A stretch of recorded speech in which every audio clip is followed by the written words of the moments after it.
Hey, what's going on, everybody? My name's Riley. If it's your first time seeing my face here on YouTube, go subscribe to my channel and leave a like on this video. Today we're going to be bringing y'all some O.J. Simpson news. Now, if y'all don't know, O.J. Simpson just passed away yesterday at the time I'm recording this video. And yeah, there's a lot of unanswered questions still out there. But I guess his attorney came out and did a little interview, public interview. So we're going to go ahead and watch some of those clips, some of the questions they asked and answered. And we're just going to dive right in. Before we do that, though, we got a giveaway up for you guys. If you're interested in making some free money, stay till the end of the video, because that's where the details are going to be at. And you're definitely not going to want to miss it. Now let's hop in this video and let's get some of these O.J. Simpson details out the way. Let's go.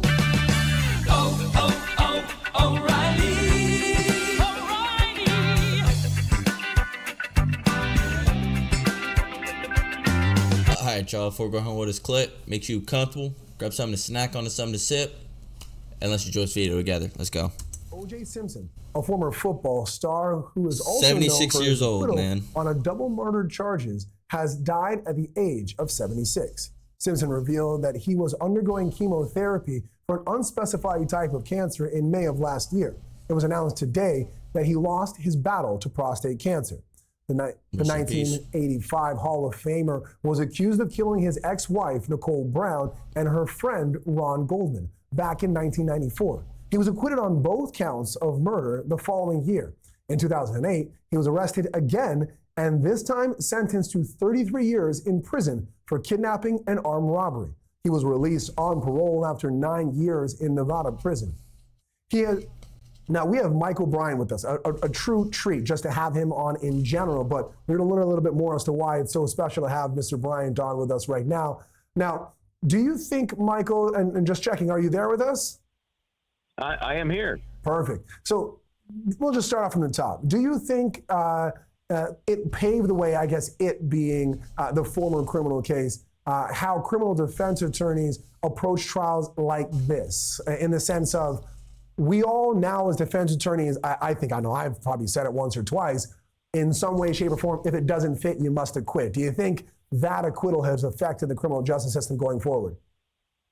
Boy, that is a weighty question for such a pea brain of my own, but I will give you my best shot at it. I think it's changed a lot of things, not just the fact that it was televised, that everybody was hanging on the edge of their seats for the verdict, but how we look at the investigation. So this is right here, if y'all didn't know. O.J. Simpson was accused of killing his ex-wife, Nicole Brown, and her friend, Ron Goldman, in 1994. Of crime, the presentation did by that the slow speed prosecution, chase, and therefore, infamous, to your point, the defense. The white Bronco. You know, what can the defense do? As you know, you're zealously representing your client. You know, what can they do to make the jury wonder, is there reasonable doubt? And we know in the O.J. case from 94 that it was, you know, some shady dealings with some of the investigation. And once you taint the investigation, you opened up a big old hole that the jury can, you know, find some reasonable doubt in. And I think that is probably the biggest takeaway from that first trial. Yeah, absolutely. Now, I know that many of us here at Law and Crime may not have been around, let's say, for lack of a better term, during this trial. I think if my math is correct, I had just finished the first grade and I was going into the second grade during that infamous Bronco chase. But Michael, you have a very special connection to this case, and also O.J. Simpson's many, or I guess both, criminal cases. Talk to us about your involvement in this story from its onset, and then moving forward all the way to those armed robbery charges, and even some interviews that you may have done. Yeah, you know, I mean, I was old back then, Brian. I covered it back in 94, like most people did, and watched it. Remember, the key difference was that it was really the first time we got to see. The Mendez trial also was similar. Court TV was new at the time, but there was no Law and Crime. There was no real streaming service. It was one shot for people to watch this show. Where else and I say show, where else do you get 100 million people hanging on the edge of their seats for the verdict? And there were only like 240 million in the whole country at the time. So this was huge, and it was the first time a legal proceeding was really showcased like this. So I was following it like everybody else. You know, that was as close as I got to being involved. But I was down there and watched a lot of the trial unfold over the months. But then in 2008, when he was arrested for the armed robbery and kidnapping related to the theft of his own memorabilia, by the way, from that Las Vegas hotel. Then I kind of jumped in with both feet. And my company at the time, the Legal Edge Network, we streamed the trial. Nobody else was doing streaming back then. I was kind of ahead of my time. There wasn't a Law and Crime Network back then either. And so it was kind of interesting from that standpoint. But I lived there, basically. And I'm hanging out with, that's probably the wrong phrase, but I'm spending a lot of time with OJ in the hallways in between the testimony. And he's as lighthearted as anybody who's facing 30-some years in prison as a person could be. I think it was just bizarre to see him, you know, he already knew the outcome, bro. What That's was why. hanging over his head. He didn't give a damn. He knew he was going to be a free acquittal made free him feel man. like, you know, I'm impervious to this stuff. Man, I got off on 2 murders. You think a lousy kidnapping, armed robbery charge is a big deal? I don't. And that's why I think I got to know him a little bit and ultimately do the interview, which was really the last on-camera interview he ever did, because he was convicted 3 days after I did that interview. Yeah. And just to give our viewers some context, I know a lot of people focus on the double homicide case. For O.J. Simpson, he was convicted, as Michael was saying. Hearing today for Slenderman stabber Morgan Geyser to review Dr. Was that the shit that happened back like 2018? No way, right? I remember something back then happened a long-ass time ago. In 2008, I Slenderman believe, stabber, the armed robbery, bro. Unreal. And gunpoint robbery, sorry. That shit is getting his stupid as memorabilia hell. back. Sentenced to 33 years with eligibility of parole after 9 years. He did end up getting released to parole, and I think 4 years after that, parole ended. Michael, you have a unique kind of angle here in the sense of you interviewed O.J. Simpson. So what can you tell people who have never had that opportunity to have that one-on-one conversation with O.J. Simpson, the Juice, as many people have called him? What can you reveal as his personality, his thoughts, the way he interacted with the criminal justice system? What were you left with? I'm telling you, he is, you know, and I don't say this to be kind of a smart aleck, but he was the nicest killer I ever met. And in this business, we meet a lot of nefarious types, but he's a charming dude. And, you know, once you get him talking about his favorite subject, which is OJ, you know, he kind of bonds with you. And that's how I led him to kind of give me a clue where he might be on a given weekend. Hey, it's Friday. What do you got planned for the weekend there, Mr. Simpson? I'm going to be with my friends, family, going to go to church. Oh, really? You go to church here in the Vegas area? Those two concepts don't necessarily mix, church and Vegas. But he told me where the church was. And I said, that's great. When, any idea what time? Now, at this point, he knows I'm going to be stalking him, so he gives me a wrong time. I go to church 2 hours early, and sure enough, he's there. So in a way, it's his mind game, you know, and he was trying to give me a little bit, but not too much. And he kind of smirked when I saw him there, but he didn't have to give me that interview.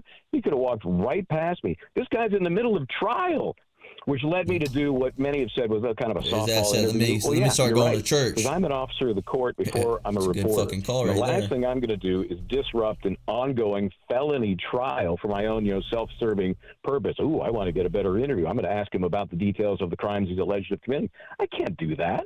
And so it was more, if you look at it now, and it's out there. If you look at it now, in retrospect, you can see this guy that's somehow able to just put the potential doom hanging over his head in some other room and just be a happy-go-lucky dude.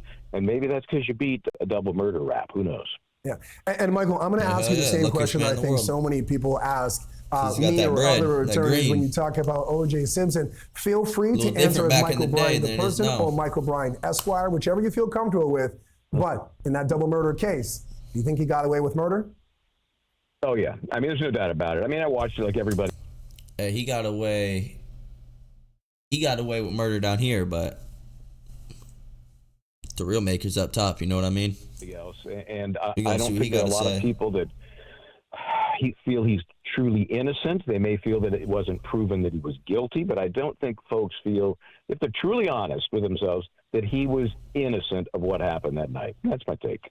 Right. Michael Bryan, thank you for your take on that. All right, we're going to jump into some of that parole hearing that Michael Bryan was talking about. Of course, not for the double homicide because he was acquitted, but for that gunpoint robbery that he was ultimately convicted of and did 9 years in prison. Let's take a listen right now.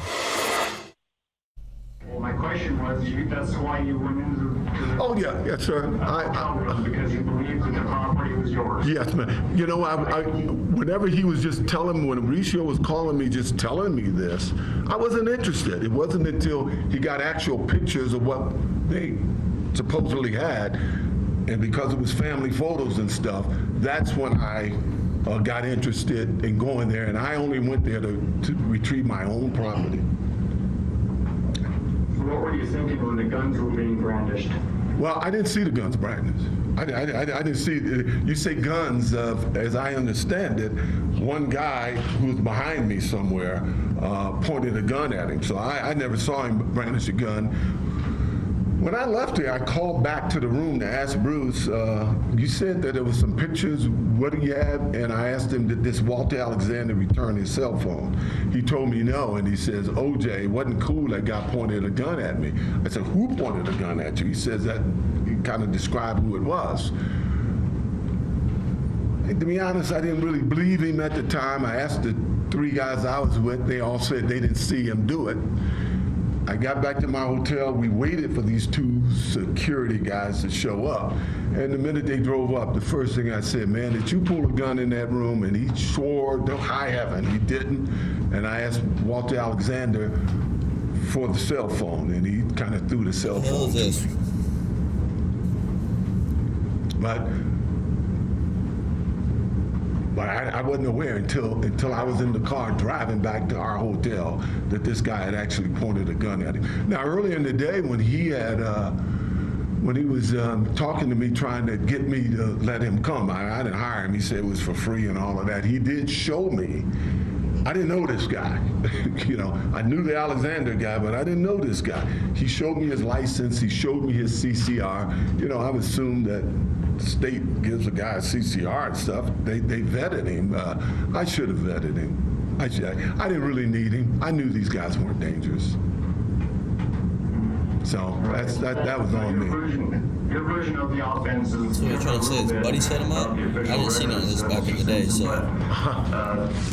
Moving forward here, considering the fact that what we have on record, Yeah.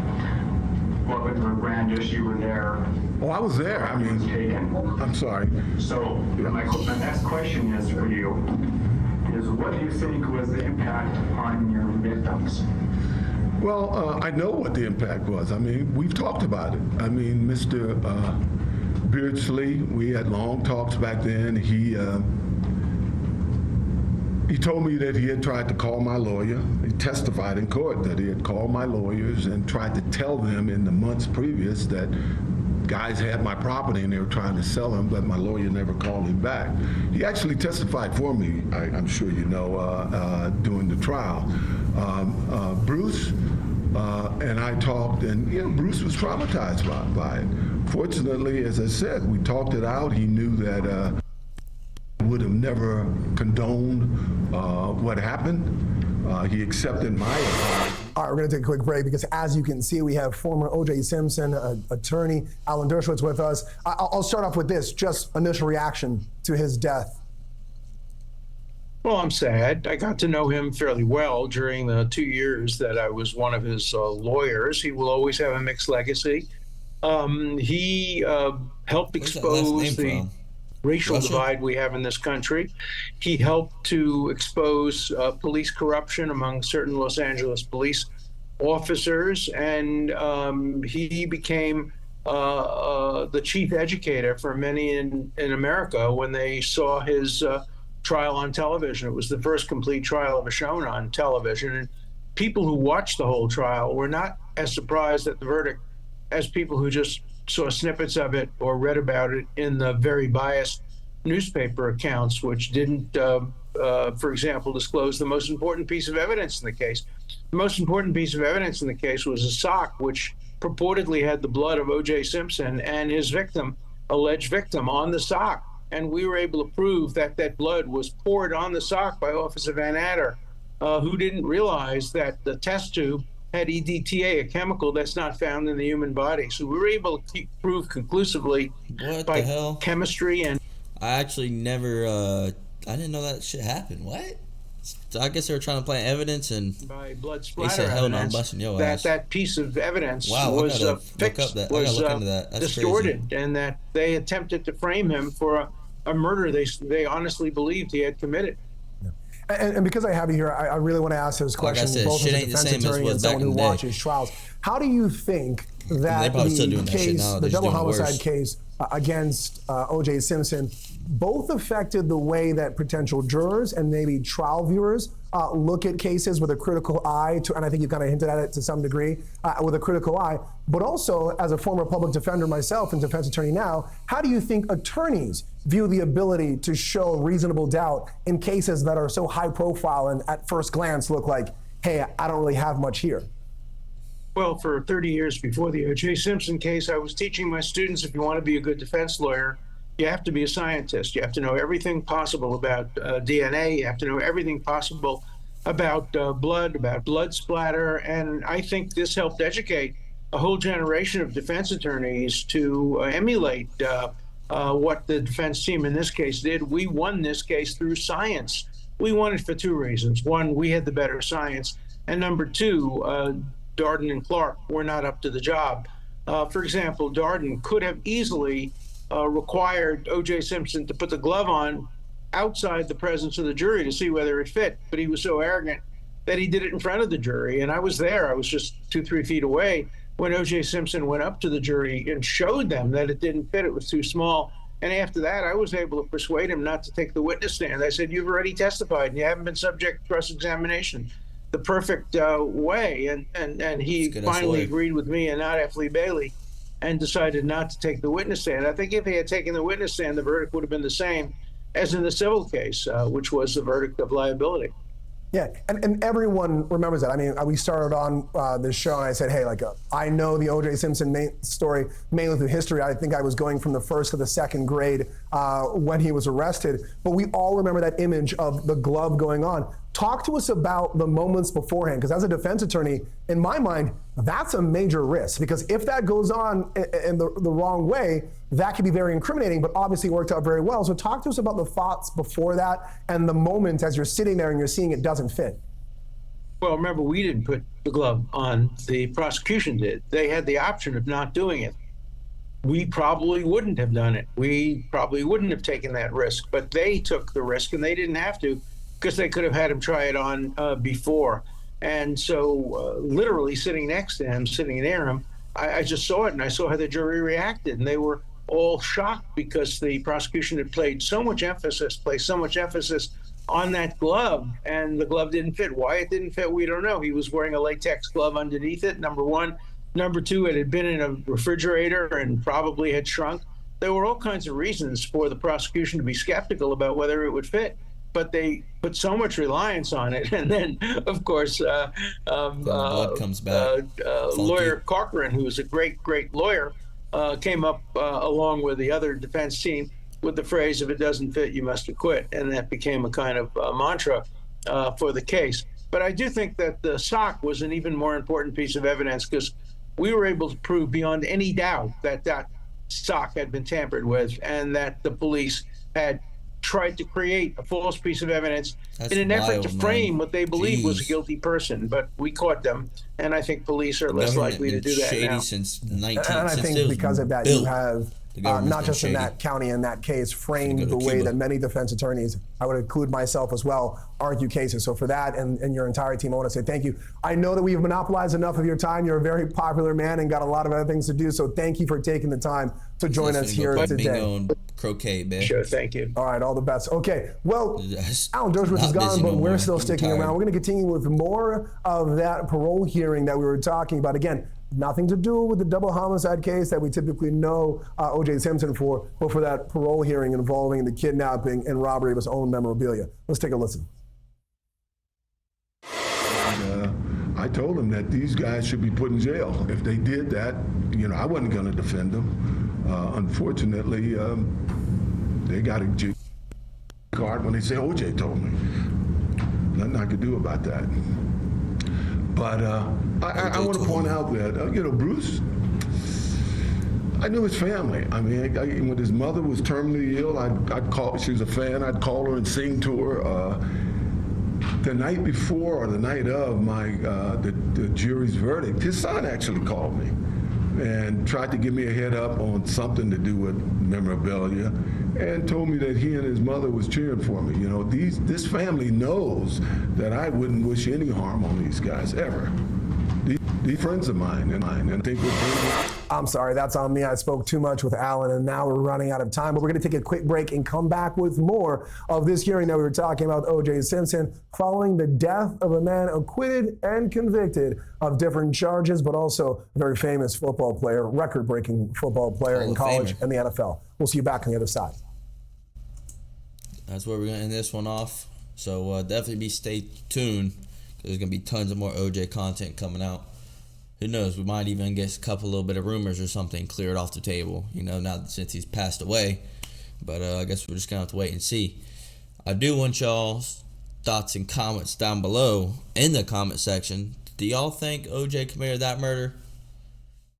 I mean, let's be real here. And if so, how do you think that how do you feel that he got away walking a free man? I mean, free. He might be free down here, like I said, but when he goes upstairs, he's gonna get grilled. But yeah, let's go ahead and roll this outro. Let's go. Alright, y'all, we're gonna wrap this one up. If you enjoy this type of content, I'm gonna link a place right here in the video. It's gonna have all the reactions on there for y'all to check out. We dropping a video every single day, all of 2024. So you definitely gonna wanna smash that bell so you don't miss none of my future content. And go check out yesterday's video if you haven't already, because that one was a banger, and you're definitely not gonna miss it. We got a little giveaway I was talking about at the start of the video. Once we reach 500 subscribers, we're giving away a couple of $50 gift cards. So like I said, if y'all trying to make some free money, all you gotta do is go down at the bottom of this video, smash the like button, subscribe to the channel, and you're automatically entered. It's easy as that. The winners will be announced when I reach 500 subscribers, so stay tuned for that. And yeah, I appreciate every single one of y'all that's helping this channel grow. As a small creator, it means a lot. Any like, view, subscribe means a ton to me. So catch you on tomorrow's episode. Peace.